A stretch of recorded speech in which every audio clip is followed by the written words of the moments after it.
Muito bem. Boa noite, pessoas queridas com quem eu me encontro toda semana. A satisfação da gente se encontrar. Hoje coube a mim conduzir nossa reflexão sobre a vida no mundo espiritual. Já é um tema recorrente, mas como tudo que a gente estuda, sempre fica algum detalhe, alguma reflexão que possa fortalecer a nossa preparação para este novo passo, né, que é a próxima vida. Você tem que botar no outro formato, sair da reunião para ele. Aí, deu certo. Deixa eu ver. Obrigada, Dani. Então, em tese, né, a teoria dessa ideia nós já conhecemos. São esses tópicos que eu estou projetando aqui e que já lemos, discutimos. Por exemplo, o primeiro, que afirma que entre essa vida e a próxima existe uma íntima relação. Não são duas realidades totalmente independentes. Tanto você aqui tem resquícios da vida de que não se lembra, que você viveu anteriormente, a sua real condição no mundo espiritual, como depois dessa passagem, você também vai levar elementos daqui da Terra, da sua encarnação, para o próximo estágio, para a vida espiritual. Então, como é que você vai viver lá? É você que escolhe isso aqui agora. Essa é a íntima relação. Isso significa aquela segunda frase: o lavrador respira o ar do campo que escolheu, porque você está fazendo essa escolha agora, durante todas as suas experiências, decisões, relações e aprendizagens. Que é isso, né? A gente não fica olhando para trás. Aquela aquele arrependimento e culpa e remorso que ficam ali nos mantendo presos no passado. Não, a doutrina nos diz que você aprendeu, dali para frente já está bom, e você já fez uma nova escolha, já mudou de campo, se você tiver mudado, claro, de postura. Mas o que é que tem nos dificultado isso? Escolher um ar melhor para respirar do outro lado? É que a gente aqui se apega muito às coisas, a tudo que é muito material, aparente. E como não faríamos, não é? Parece assim, óbvio. É o que somos, é o que a gente vê. Então, os sentidos têm um apelo muito grande sobre nós, os cinco sentidos. E aí a gente fica muito apegado a tudo que é da matéria, e isso tem dificultado nosso bem-estar no próximo estágio. É verdade que cada pessoa tem um jeito de experimentar o nascimento e a morte. Parece que não é igual para ninguém. Parece que cada um, embora assim, também de novo, né, na aparência, o menino chora, né, quando nasce. Então a gente fica ouvindo aquele grito e diz, é tudo igual, mas não. O indivíduo que ele está experimentando de aflição ou de satisfação, tanto na chegada como na partida, varia de pessoa para pessoa, de novo, por causa das nossas escolhas. Então, a gente que está vivendo assim, sem, sabe, deixa a vida me levar, vai ter algum desconforto em algum momento, até aprender a escolher.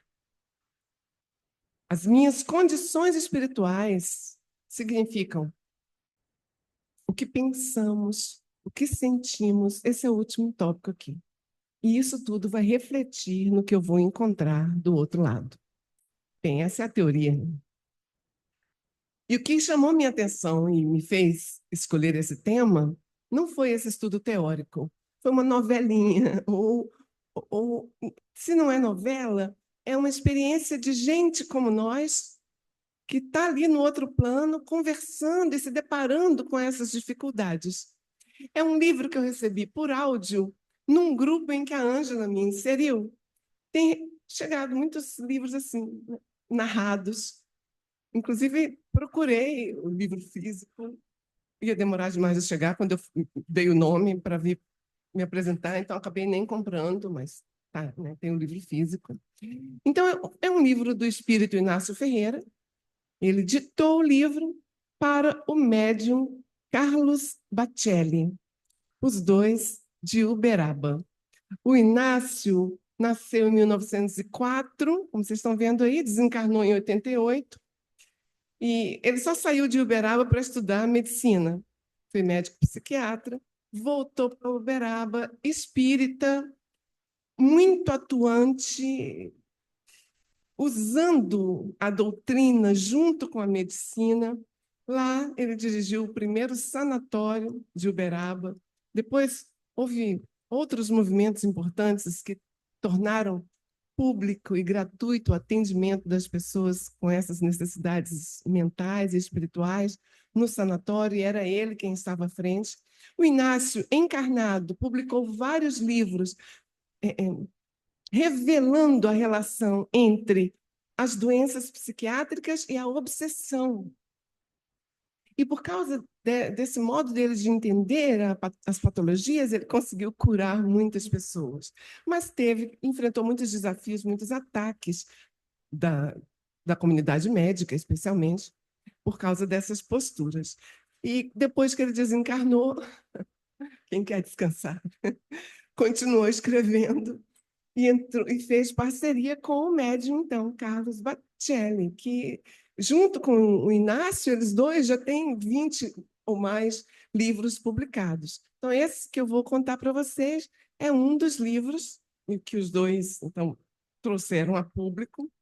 Aqui eu estou apresentando que o Carlos é odontólogo, ele é fértil psicográfico, como está dito aqui, ele também é de Uberaba, ele também é muito atuante nas atividades espíritas, mas ele não escreve só livros psicografados. Ele é também um escritor independente. Esse livro se chama Estudando Nosso Lar. Nosso Lar é o nome de um livro, um dos mais divulgados no meio espírita, porque o médico André Luiz teve a benevolência de relatar todas as agruras, todas as angústias e surpresas que foram para ele as realidades daquela cidade espiritual chamada Nosso Lar. O livro é inesgotável. Parece estranho dizer isso, porque livro tem início, meio e fim, mas, menino, não dá não. Você chega ao fim, pega no ano seguinte de novo para você ver. Para você ver como vai passar por trechos que você vai dizer, o quê? Tinha isso? Eu tinha lido isso? Como não vi? Porque, de novo, é a prisão dos nossos sentidos. A gente fica ali tão focado na fofoca, nos acontecimentos, né? Que para pouco para refletir sobre as reflexões que nascem daquela fofoca.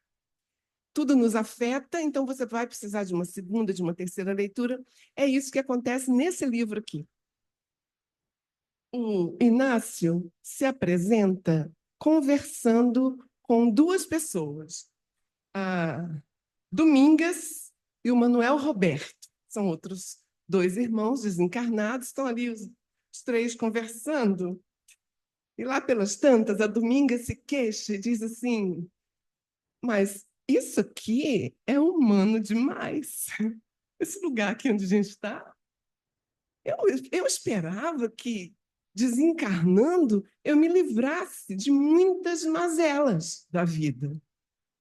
É aí que o Inácio vai nos revelar que, olha, nem os espíritas, embora a gente estude muito, nem nós conseguimos ter uma noção mais delineada sobre a vida no plano espiritual. A gente tem muitos equívocos.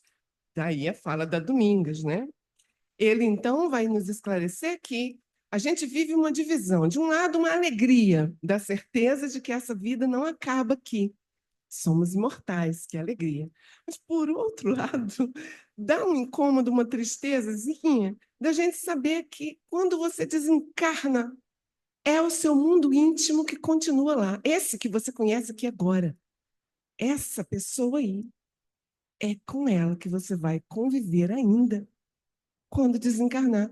Aí isso dá assim, aquela contradição, aquele um cansaço, um desânimo, do tipo, ah, é? Tipo, a gente não chega lá então já todo limpo e lavado? Não, irmãozinho.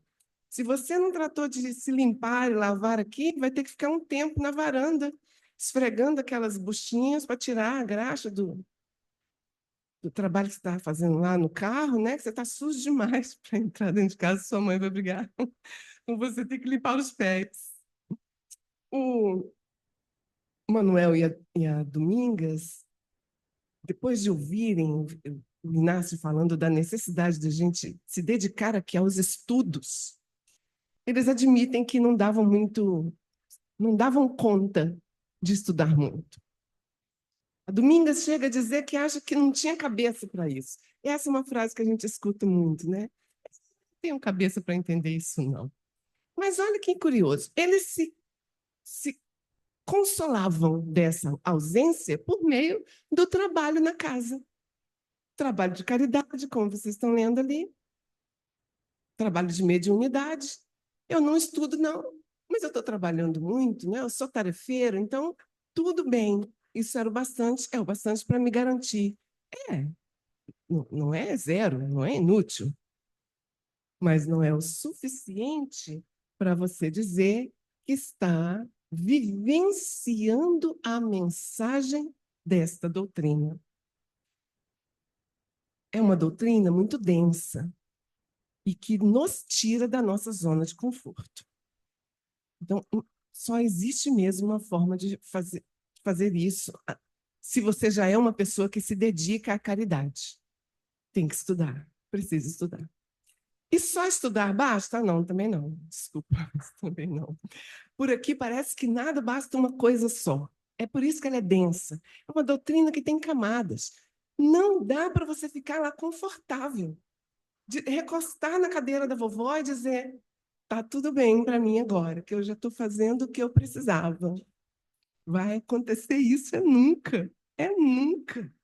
Vai estar sempre precisando de um outro passo, um outro gesto, uma vigilância sobre aquela maledicência, uma vigilância sobre a preguiça, sobre a procrastinação, o pessimismo, a gula, a bebedeira, o desequilíbrio. A citação que ele faz de Jesus, conhecereis a verdade vos libertará, é para se fundamentar de que é necessário conhecer. Preciso estudar, o próprio Cristo nos disse que é preciso conhecer a verdade. Lá pelas tantas, a gente sabe, né? Nós também fazemos isso. Depois que passa um tempo, a gente chegou, já idoso, fica pensando: ah, se eu não tivesse. Ah, se eu tivesse parado de fumar quando. Ah, se eu tivesse ouvido meu pai, assim. Quando o Manuel Roberto começa uma fala assim, o Inácio interrompe, ele corta a frase e diz: lamentar não. Isso não tem valor para a saúde espiritual. A oportunidade que você não valorizou vai conspirar contra o que você está desejando. Então, está passando a oportunidade, não a despreze. Não despreze a oportunidade de crescer, de estudar. Sempre haverá esforço. Um esforço que você vai ter que despender neste mundo aí, que é este, né? Enquanto espera o próximo. E então veio a ideia de estudar o livro a partir dessa frase que está em negrito, que o Inácio lembrou. Ele falou: olha, vou procurar aqui no livro Nosso Lar, e vou ler um trechinho para vocês de uma frase que eu me deparei com ela esses dias e, de repente, caiu o mundo em cima de mim, que eu pensei: como que eu não vi isso? Li outras vezes e não dei atenção a essa parte aí que está em negrito. Deixe-me ler com vocês. É o André que está falando, em primeira pessoa. Eu, enfim, como a flor da estufa, eu não suportava agora o clima das realidades eternas. Eu não tinha desenvolvido os germes divinos que o Senhor da vida colocara em minha alma. Eu os sufocara criminosamente E, para mim, é esse trecho agora que se destaca, que também me deixa assim, eita, olha o que ele acabou de falar. É o que vem agora. No desejo incontido de bem-estar, eu os sufocara criminosamente. Eu não adestrara órgãos para a vida nova.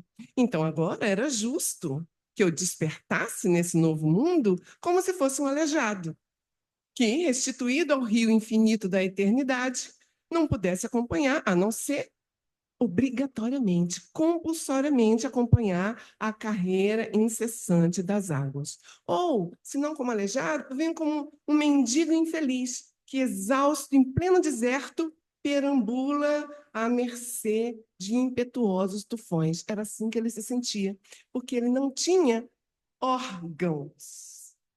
Então, o Inácio está assim, chocado com a palavra órgãos, e eu com a palavra a frase desejo incontido de bem-estar. Isso me lembra muitas pessoas que, na hora que a gente recomenda um pouco mais de parcimônia e cautela, eu ouço a resposta: para, me deixa ser feliz.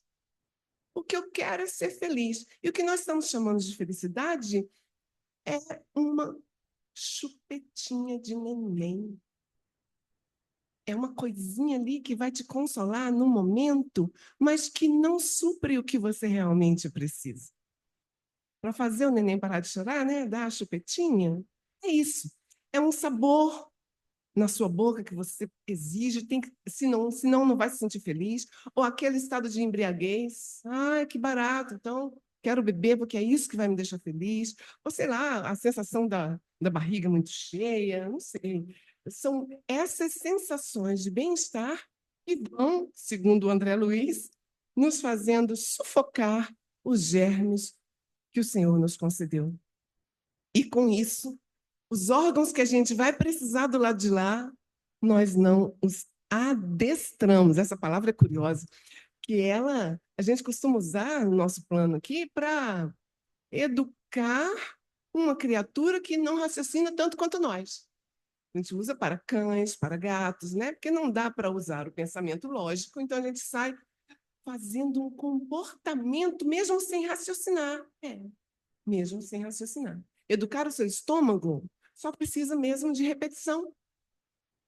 Educar o seu sono, a higiene do sono. Não ficar até altas horas rolando tela, vendo vídeos bobos e acabando com a sua capacidade de dormir, acabando com a sua energia durante o dia. É de fazer e ter disciplina para repetir, repetir, repetir. A surpresa da palavra órgãos é porque a gente pensa que do lado de lá é tudo fumacinha, né? Mas existe o perispírito. Já conhecemos essa palavra, muitos de nós. E o perispírito tem órgãos. Ele é um meio termo entre esse corpo denso e a parte mais etérea, propriamente dita, do espírito. Então, por causa dele, do perispírito, nós temos que aqui, enquanto estamos encarnados, temos que pensar com mais cuidado sobre a humanidade do nosso corpo espiritual. A gente tem que fugir dessa ilusão de que há uma maneira fácil de alcançar o céu, entre aspas, como se fosse assim, possível um arrependimento de última hora, né? Rapidinho aí, pronto, já estou lá. O exemplo que a Domingas fala que sente muita fome ainda. E a página é divertida porque ela fica descrevendo as comidas de que ela sente falta e lambendo os beiços, sabe? Então é divertido o livro porque nos aproxima de uma pessoa que é como nós, né? E aí ela se surpreende com isso. E o Inácio, para não deixá-la se sentir assim sozinha nessa aflição, ele fala da agonia dele em relação à incapacidade de respirar por causa do quanto ele fumou. Então, quando estava encarnado, respirar era difícil, depois que desencarnou, continuou difícil. Ele continuou sem ar. E ainda permanece, tanto nele, como o Manuel Roberto fala de outros vícios, vícios sexuais, permanecem todos eles a vinculação àquele prazer a que eles deram tanta atenção enquanto encarnados. Quem superou algum vício sabe do que eu estou falando. A gente, na verdade, continua lutando contra ele enquanto está encarnado. Eu visitei uns amigos neste Natal e minha amiga Nadeste está com o paizinho dela fazendo aniversário, quase 100 anos, e ele parou de fumar há 40. Ele está há 40 anos sem fumar. E naquela festinha lá de aniversário, ele falou para ela: minha filha, quando termina o jantar, eu ainda quero ir lá para a varanda fumar. Todos os dias. Então, há 40 anos, ele está lutando contra o mesmo desejo. Nós não nos livramos dos vícios. Mas se você educa o seu corpo daquele jeito, né? Só repetindo, igual esse paizinho lá está fazendo, ele nunca mais fumou. A vontade está lá, mas ele não cede a ela. É muito provável que ele não sofra essa aflição do Inácio quando ele estiver no próximo mundo. Porque ele está adestrando seus pulmões, né, para respirar livremente. E a vontade dele, que é carnal, não o domina. Ele tem, portanto, um perispírito agora mais bem preparado. Mas não é só esse tipo de vício, está vendo ali a última linha? Tem o vício abstrato, gente, da reclamação sem fim, de só falar mal de tudo, só ver defeito, só escuta o que é ruim. Impressionante, né? O outro te fala uma coisa e você escuta algo negativo que ele nem tinha pensado. E aí, para fundamentar, dar lastro naquela conversa, uma coisa que o Inácio faz sempre, trechinhos do Evangelho ali para dar sustentação ao que ele está defendendo. Ele vem nesses versículos do capítulo 18 de Mateus, que vocês se lembram, né? O teu pé, a tua mão, o teu olho, eles se comportam mal? Eles são motivo de vergonha para você? É melhor jogar fora. Corta a mão, corta o pé, arranca esse olho. O que não era literal. É essa ideia de você entrar no mundo espiritual sem estar escravo desses órgãos. Então, é domar, adestrar esses órgãos para que eles não sejam motivo de queda sua no mundo espiritual. Tem outro trecho. Esse é Mateus 22. É aquela história que o rei manda ele prepara a festa de casamento do filho, manda os empregados irem em busca dos convidados que não vêm. Depois ele diz para os empregados trazerem qualquer um que esteja na estrada, vem comemorar a festa. Mas o trecho que o Inácio cita é esse momento em que, então, os desconhecidos chegaram para a festa de núpcias, para as bodas, e o rei viu um que estava sem a túnica nupcial e disse: como é que você entrou aqui sem a túnica nupcial? E o homem respondeu: nada, ele ficou em silêncio, emudeceu. E então o rei disse, ali no 13 já: amarrai-o de pés e mãos, levai-o, lançai-o nas trevas exteriores. Ali haverá pranto e ranger de dentes, porque muitos são os chamados, mas poucos os escolhidos. Oi, tinha que ter uma túnica. A túnica é o perispírito. E o Inácio nos ajudando a fazer essa interpretação. Para entrar no reino de Deus, então, para entrar no mundo espiritual, plenamente, você precisa estar usando um perispírito translúcido, etéreo, compatível com aquelas dimensões. E as trevas onde a gente vai ser lançado, se o nosso perispírito não estiver bem, é voltar para cá. É a reencarnação, para aprender, afinal. Comece tudo de novo. Tá? Essa inadaptação tem feito, inclusive, alguns irmãos reencarnarem mais rapidamente. Não pelos pecados que eles teriam, mas porque eles não conseguem ficar lá. Eles não se adaptam. Há um tempo de ajuda, de atendimento, de socorro. Existe um período em que os espíritos são assim, socorridos num tipo de hospital. Mas, mesmo assim, alguns não respiram, continuam com muita fome, a comida que é oferecida lá não lhes basta, e eles têm que reencarnar rapidamente. Os nossos pulmões, então, se veem incapazes de respirar naquelas dimensões. A nossa túnica nupcial é de baixa qualidade. Na verdade, essa afirmativa aí, plasmar, muitos de nós também já conhecemos, que é, pela força do pensamento, surge, lá no mundo espiritual, surge aquilo de que você está precisando, mesmo que seja algo material. Isso é plasmar. Então, ok, as pessoas conseguem plasmar um alimento, mas ele não é exatamente igual ao que a gente tem aqui, tá? Não é precisamente como no mundo material, mas se aproxima e vai servindo para acalmar os irmãos que estão com crise de abstinência em relação à alimentação, por exemplo. Ah, e já que tem essa comida, pseudo-comida, tem também um pseudo-sistema digestório. Então, essas necessidades de dor de barriga, xixi que a gente tem por aqui, continua existindo lá, na medida em que você precise muito comer. Mas então, aqueles que não precisam comer, se alimentam como? Se alimentam da respiração, dizem os livros, meia dúzia de livros falando disso, pelo que eu fui ver, da respiração. Os espíritos respirando, então se aproxima do que fazem as plantas, né? Transformam em energia aquilo que eles inspiram. Para se locomover, também pela força do pensamento, para se comunicar uns com os outros, basta o pensamento, os idiomas deixam de existir num plano mais elevado.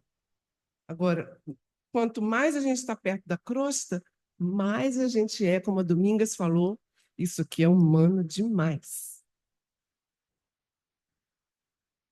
No Evangelho segundo o Espiritismo, no capítulo 6, que chama o Cristo Consolador, o Espírito da Verdade nos diz assim: bebei,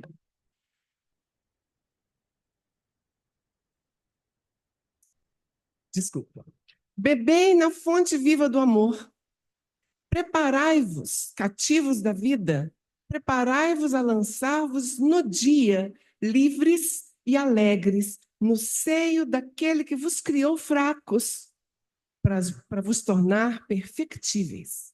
E aquele que quer que vós mesmos modeleis a vossa maleável argila, a fim de serdes, vós, os artífices da vossa imortalidade.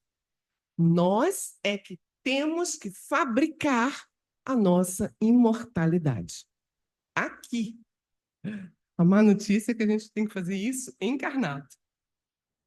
Somos imortais, é verdade, mas enquanto a gente não alcança a perfeição, um grau mais elevado, mais próximo da perfeição, nós vamos estar sempre sujeitos a essa lei de reencarnação. Então, a pessoa é imortal, mas ela vai morrer muitas vezes até não precisar mais morrer. Morrer muitas vezes para não mais precisar morrer. E só em contato com a matéria que a gente desenvolve esses dons que vão nos conduzir à criação. Não tem nenhum favorecimento, tá?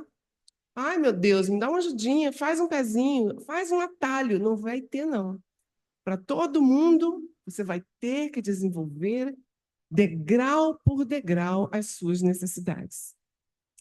E aí a Domingas diz, nossa, que trabalho árduo.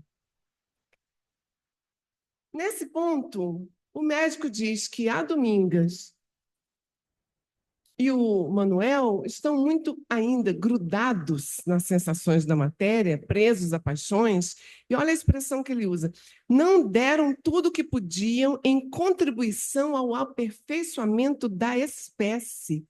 Oi, então é uma responsabilidade ainda maior do que fazer só por mim. É por isso que a humanidade está menos rude. Pasme, então imagine o que éramos. Sabemos o que éramos. Nós somos realmente seres muito rudes. E é por isso que a ciência tem avançado assim, e a tecnologia é a espécie que vai caminhando à medida que nós vamos nos desenvolvendo. Porque você vem de lá também com melhorias. Isso acontece enquanto estamos encarnados e também, como diz o segundo tópico ali, ó, também na vida espiritual é possível adequar órgãos para descer melhorado um pouquinho. Então, não sei se má notícia ou boa notícia, né, para os meninos, é que depois de um tempinho ali na crosta, eles vão reencarnar, trazendo para cá diminutas modificações genéticas, para então ir melhorando essa espécie humana. Quanto maior for o tempo que o espírito fica lá, no mundo espiritual, ali, sob aquela influência, respirando diferente, se alimentando de forma diferente, entendendo diferente os seus anseios, então ele vai imprimindo modificações no seu próprio modo de ser. Os hábitos vão se modificando, a alimentação não é a mesma, as concepções. Então, dos dois lados da vida, o espírito trabalha para ser o artífice da sua imortalidade. Só que tem o outro lado, né? Claro. Vamos só na luz, na luz, na luz. Aquela preguiça, aquela dificuldade que a gente tem, a dor, aquilo que a gente fala, amanhã eu começo. Isso tudo é o trabalho das trevas para nos desanimar, para nos fazer fracassar. Que, segundo, para usar a expressão que eles mesmos estão usando no livro, né? As trevas trabalham pela supremacia da matéria sobre o espírito. É para que a matéria vença. O que eles querem atacar, ou elas, as trevas, querem atacar, é a nossa mente. E para isso eles atacam a periferia. E te distraem com essa fome que é falsa, com esses desejos todos imediatos, para você não dar a devida atenção à sua mente, ao seu pensamento. Então, elas acabam impedindo a pessoa de adestrar os seus órgãos. E com isso, a evolução vai bem devagar. Não se anula, porque isso não é possível na lei de Deus. Algum passinho a gente sempre dá. Na misericórdia divina é assim. Mas, às vezes, é um passinho bem pequeno que você conseguiu dar. Nós estamos chegando ao final e eu trouxe uma lista de conselhos, agora do outro livro, né, de André Luiz, que é o autor do livro Nosso Lar, e que escreveu diversas publicações com a colaboração do Chico Xavier. E ele faz uma lista de conselhos para você, então, bem viver aqui, de forma que, ao desencarnar, você se sinta bem. Então, veja que o primeiro conselho de André Luiz é manter a paz. Acalme-se. Mantenha seu coração em paz. O que hoje parece um desafio enorme com tanta ansiedade que nos ataca. São muitas pessoas me dizendo sempre que estão com algum problema ligado à ansiedade. Então, precisa encontrar um caminho para ficar em paz. O segundo conselho, cumpra suas obrigações. Precisa cumprir rigorosamente o seu dever. Se você não tem harmonia espiritual, então não existe equilíbrio físico e vice-versa. O terceiro conselho é reza. Precisa ter o costume da oração. Ela tem que ser um costume. Define um horário ou um momento, né? Uma atividade manual que você está fazendo, e o Irineu e a Ângela gostam de nos ensinar a fazer isso, né? Está na jardinagem e está rezando, está meditando. Então, define um momento em que você todo dia tem que estar em oração. O quarto conselho é não ficar à toa. Ocupa o seu tempo disponível com um trabalho proveitoso. Mas olha aqui, tem que descansar. Tem que ter o tempo de dormir. Não é só trabalhar, trabalhar, trabalhar. Então, ele diz, é trabalhar com o tempo para se refazer. Na hora vazia, olha aquele final ali, vocês lembram da sua avó falando isso? Cabeça vazia, oficina do maligno, né? Então, a sugestão das trevas chega até nós pela hora vazia. O conselho 5 é: vai estudar, menino. Vai ler um livro? Precisa comentar isso? A número 6 parece o primeiro, né? Fique em paz, só que esse aqui é pontual, é agora. Né? Eu tenho uma crise de raiva, fico irada, então respira, encontra um caminho para, naquele momento do gatilho, todo mundo tem um, né? A pessoa fala uma palavra que me tira do sério. Não, também não sei se é todo mundo. Não dá para generalizar assim. Que aí te tira do sério e você precisa educar.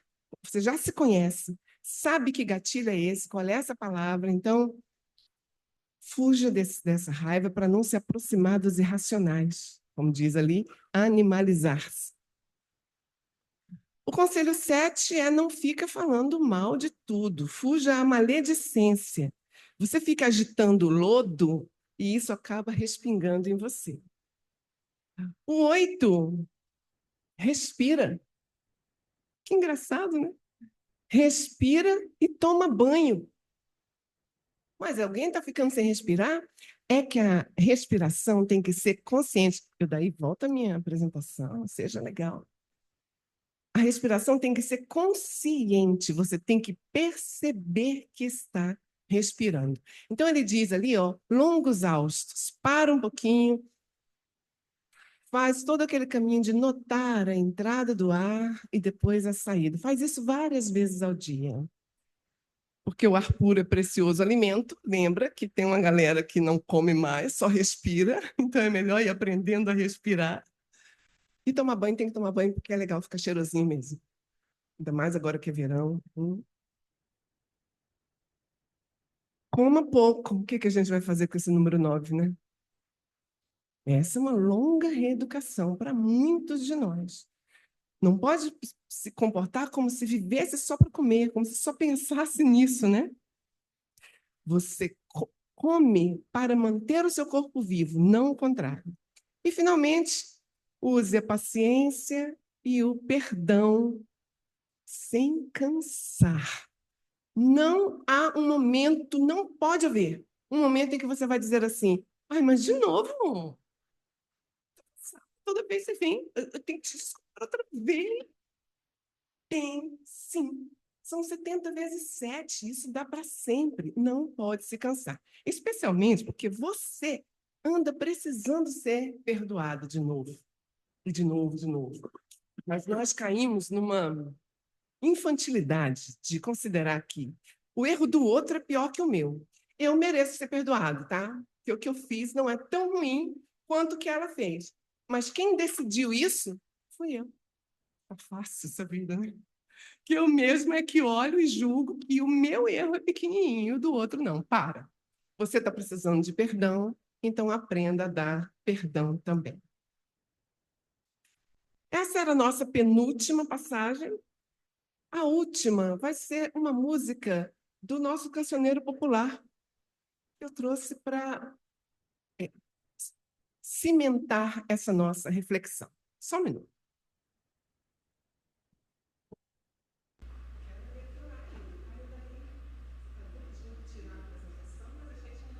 Não, eu botei o som para músico.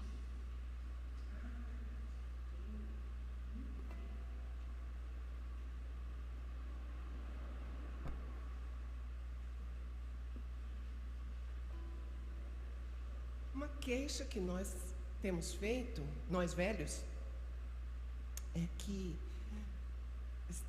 a gente tem sentido falta de bons compositores da música brasileira.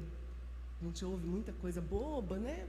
E fica aí sentindo saudade de Milton, Chico, Caetano. Mas tenho boníssimas notícias. A safra de novos compositores é enorme e excelente. São pessoas jovens que estão compondo muito e as músicas são edificantes, de uma beleza simples, ou contrário, eu devia ter dito, né? De uma simplicidade tão linda, que é o que eu trouxe agora com essa música do rapaz que se chama Martins. Martins é lá do Nordeste, tem uma voz linda, muito suave. Eu fiz uma pequena adaptação na letra dele aqui, só uma palavrinha, mas depois todos vocês podem conferir a letra. Aí eu vou contar com a sua ajuda para passar. Vai acompanhando a letra e passa para mim, por favor, tá? Deixe que todo bem no corpo se revele, para que a vida cicatrize todo trauma, para que o desejo seja o nexo da pele e a liberdade o corpo físico da alma. Deixe que a sólida geleira descongele e a sensatez fluidifique o coração. Que a sua sede não precise só de água, nem sua fome necessite só de pão. Deixe que todo bem no corpo se revele. Sinta o perfume se espalhar na casa inteira, atravessar o alumínio da janela. Que a energia se renove verdadeira e a ventania nunca apague suas velas. Deixe que todo bem no corpo se revele, para que a vida cicatrize todo trauma, para que o desejo seja o anexo da pele e a liberdade o corpo físico da alma. Deixe que a mão do tempo aos poucos lhe modele. Deixe que todo bem no corpo se revele.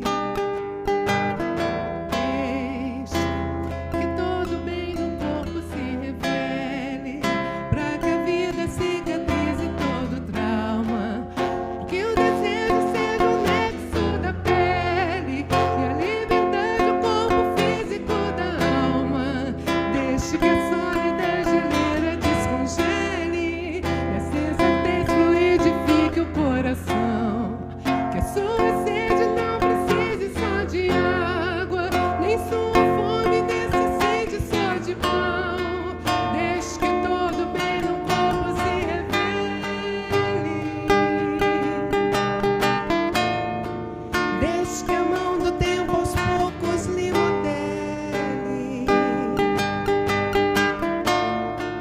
Deixe que todo bem no corpo se revele. Deixe que a mão do tempo aos poucos lhe modele. Deixe. Muita paz e obrigada, irmãs e irmãos.